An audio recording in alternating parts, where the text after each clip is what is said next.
आप सालों से ट्राई कर रहे हैं और आपके हस्बैंड की रिपोर्ट में आ रहा है कि मोटिलिटी कम है, मार्फोलॉजी खराब है, शुक्राणुओं का काउंट भी कम है और डॉक्टर ने आपको आईवीएफ सजेस्ट कर दिया है। लेकिन आपने अभी तक चेक नहीं करा है कि आपके जो हस्बैंड है उनके जो स्क्रोटम जहाँ पे शुक्राणु बनते, जो टेस्टिज रहते हैं, कहीं वहाँ की नसें फूली हुई तो नहीं है।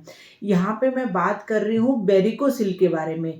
ये मेल इनफर्टिलिटी का सबसे छुपा हुआ कारण है और नेग्लेक्टेड है, क्योंकि जब इस तरह की रिपोर्ट खराब आती है तो डायरेक्टली आपको ले जाया जाता है आईवीएफ पे, जबकि कोई भी चेक नहीं करता है कि पेशेंट को कहीं वेरिकोसिल तो नहीं है।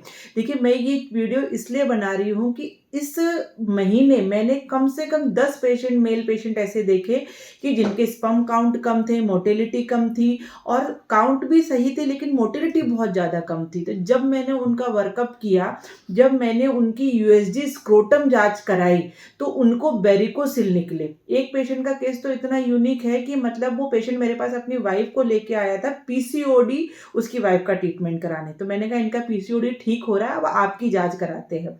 तो उसके पहले की रिपोर्ट में 40 मिलियन शुक्राणु थे और 3 महीने बाद अभी जो मैंने रिपोर्ट कराई थी उसमें नील था, मतलब एजोस्पर्मिया थी। तब मैंने यूएसजी में जांच कराई तो उसको बाइलेटरल 3 ग्रेड वेरिकोसिल आया, मतलब उसने पूरी नसों को ब्लॉक कर दिया ताकि शुक्राणु बिल्कुल भी बाहर नहीं आ पा रहे थे। तो अब हम इस वीडियो में बात करेंगे वेरिकोसिल के बारे में कि वेरिकोसिल होता क्या है, क्या लक्षण है, क्या कारण है, क्यों होता है, ये किस एज ग्रुप को होता है, किस तरह ये इनफर्टिलिटी कॉज करता है। तो वीडियो आपके लिए उपयोगी है, लास्ट तक बने रहना है। आप जैसा कि जानते हैं, मैं हूं डॉक्टर ज्योति और इस चैनल पे हम मेल और फीमेल दोनों की इनफर्टिलिटी की बातें करते हैं।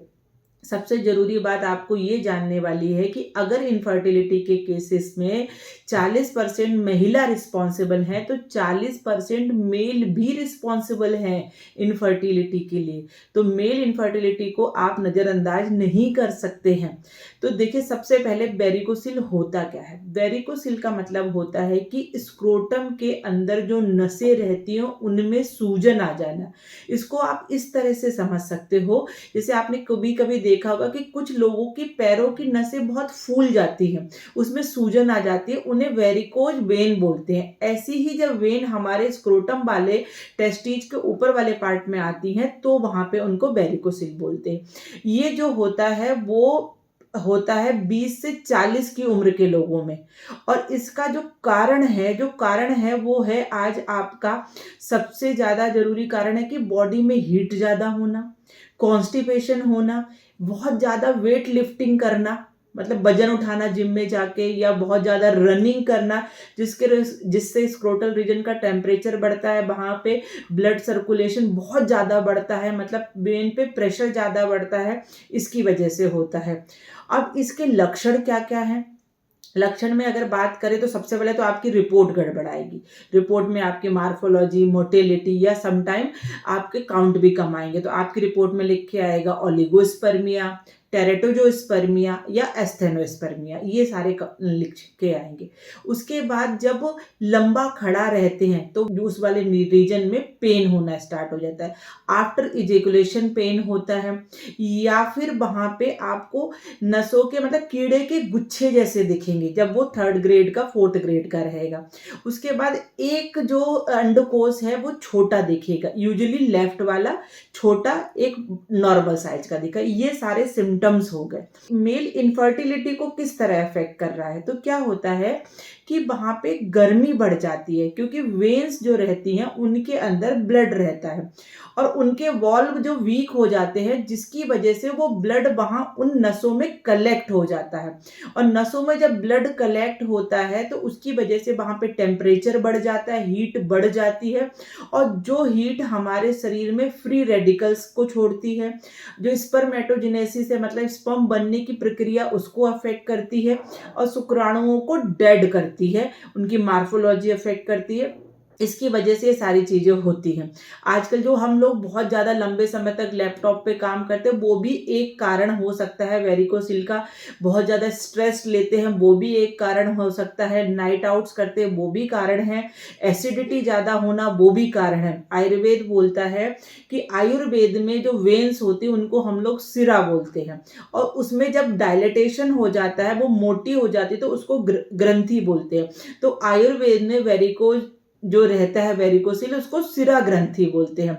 अब यहाँ पे इसका कारण क्या बताया आयुर्वेद में? आयुर्वेद बोलता है कि जब आपके शरीर में वात असंतुलन होता है, अपान वायु जब बढ़ जाती है या असंतुलित हो जाती है, जब आपके शरीर में अग्नि मांद्य होती है, मतलब आपका डाइजेशन प्रॉपर नहीं होता है, या फिर आपके शरीर में रक्त दूषित होता है, पित्त बहुत ज़्यादा बढ़ जाता है, मतलब एसिडिटी ज़्यादा रहती है, कॉन्स्टिपेशन रहता है आपको, तो इन सारे कारणों से जो आपका ब्लड है वो वहाँ इकट्ठा होने लगता है।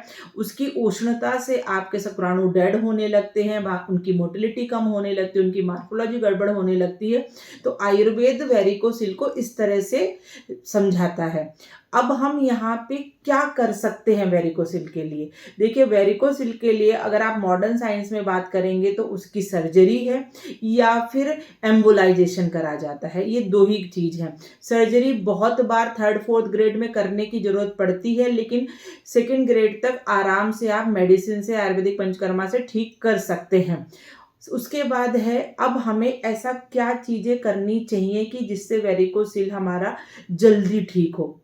तो सबसे ज़्यादा ज़रूरी है इसमें यहाँ पे, क्योंकि रक्त दूषित हुआ है, क्योंकि अब वेन्स के अंदर क्या घूम रहा है? ब्लड घूम रहा है, और ब्लड जब बढ़ता है, ब्लड की उष्णता बढ़ती है, तो उसके लिए आयुर्वेद ने बताया गया पंचकर्मा, विरेचन यहाँ पे बहुत अच्छा काम करता है।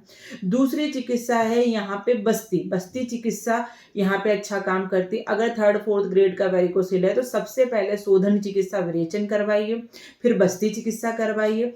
उसके साथ साथ रक्त मोक्षण में मेनली जलाव का अपचरण, क्योंकि जब वहाँ पे डायलेटेड वेन्स है जिनमें ब्लड भरा हुआ है, जो हीट बढ़ा रही हैं, वो रक्त को, दूषित जो रक्त वहाँ पे इकट्ठा है उसको जो जलाव का है उसको एब्जॉर्ब करता है, जलाव का पित्त शामक रहता है, तो वो वहाँ पे वेरिकोसिल को कम करने में, स्वेलिंग को कम करने में बहुत मदद करता है।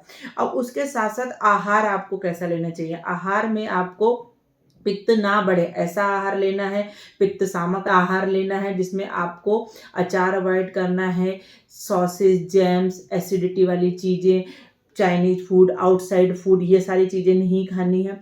आपको सुपाच्य लाइट फूड लेना है, डाइजेस्टिव फूड लेना है, जो अच्छे से इजीली डाइजेस्ट हो जाए, पेट आपका साफ हो, ये मेक श्योर करना है आपको। तो आपको रात को सोते समय 1 चम्मच त्रिफला-चूर्ण डेफिनेटली रोज़ लेना चाहिए। उसके साथ साथ अब आपको क्या नहीं करना चाहिए? आपको रनिंग नहीं करनी, बहुत तेज़-तेज़ रनिंग करना वो नहीं करना है, जिम में बहुत ज़्यादा वेट लिफ्टिंग नहीं करनी है, रात को जगना नहीं है, स्मोकिंग को और अल्कोहल, इनको की आदतों को आपको बिल्कुल बंद करना है। एब्डोमिनल प्रेशर बढ़े ऐसा कोई काम नहीं करना है, सपोर्टर पहनना है, लेकिन उनका एरिएशन होता रहे, मतलब जो अंडरगारमेंट्स आप पहने वो स्क्रोटल को सपोर्ट करें, लेकिन वो उसको हवा भी जाती रहे, वहाँ पे ऑक्सीजनेशन प्रॉपरली होता रहे, एरिएशन होता रहे। अब आपको क्या करना है, सबसे ज़्यादा ज़रूरी चीज़, क्योंकि वहाँ पे टेम्परेचर बढ़ रहा है, तो स्क्रोटल बात करिए, जिसको हम लोग अवगाह स्वाद बोलते हैं आयुर्वेद में, वो करना है। आयुर्वेदिक काढ़ों का बना हुआ डिकॉक्सन जो ठंडा रहेगा, उसमें आपको टेस्टीज को डिप करना चाहिए। ये सारी चिकित्सा वाला पार्ट हो गया। डाइट वाला पार्ट हमने आपसे डिस्कस कर लिया। अब लास्ट में आता है कि आपको ऐसे कौन से योगासन करने चाहिए जिनसे वेरिकोसिल की स्वेलिंग कम होने में आपको मदद मिलेगी। तो सबसे पहला आसन यहाँ पे है, वो है बालासन। बालासन में आपको लाई डाउन करके लेटना है, जिससे आपका माइंड रिलैक्स होगा, नीचे का प्रेशर भी रिलीज होगा, तो बालासन। दूसरा आसन है सेतु बंदासन। तीसरा आसन आपको करना है विपरीत करनी, मतलब दीवार के ऊपर ऐसे करके पैर लगाने हैं और सपोर्ट से लेटना है 10 मिनट के लिए। उसके साथ आपको करना है पवन मुक्तासन, और उसके साथ आपको यहाँ पे करना है सशक आसन, भुजंग आसन आप कर सकते हो। आपको वॉक करनी तो धीरे धीरे चल के आप 30 मिनट की वॉक भी कर सकते हो। बिल्कुल ना भूलने वाली चीज़ है यहाँ पे प्राणायाम, क्योंकि वो आपके स्ट्रेस को भी कंट्रोल करेगी और आपके पित्त को भी कंट्रोल करेगी। तो आपको यहाँ पे नाड़ी शोधन प्राणायाम और शीतकारी प्राणायाम डेफिनेटली करना चाहिए। तो अब मैं सारी चीज़ें वेरिकोज के बारे में आपको बता चुकी हूँ कि वेरिकोसिल में हमें क्या-क्या करना चाहिए। अब आपको क्या करना है, सबसे पहले आपके हस्बैंड की अगर ये कम आ रही है मोटिलिटी, मॉर्फोलॉजी या फिर आपके हस्बैंड के काउंट कम आ रहे हैं, तो सिर्फ सेमेन एनालिसिस तक सीमित नहीं रहना है। आपको यूएसजी स्क्रोटम कलर डॉपलर कराना है, उसकी रिपोर्ट मेरे साथ शेयर करनी है और आपका ऑनलाइन कंसल्टेशन बुक करके अगर वेरिकोसिल है तो ट्रीटमेंट आज से ही स्टार्ट करना है। आयुर्वेदा के माध्यम से बिना सर्जरी आप वेरिकोसिल को रिवर्ट करके नेचुरली कंसीव कर सकते हो। तो बस आपको रिपोर्ट करा के हमारे साथ शेयर करनी है। वीडियो अच्छा लग रहा हो तो ज़रूर इसको लोगों को शेयर करिए, क्योंकि पता ही नहीं है वेरिकोसिल, क्योंकि डायरेक्ट आप जाते हैं आईवीएफ पे, यूएसजी स्क्रोटम कोई नहीं कराता है। और अगर वीडियो अच्छा लग रहा है तो शेयर तो करना ही है, लाइक भी करना है और चैनल को सब्सक्राइब करके हमारी मदद भी करनी है। नमस्कार।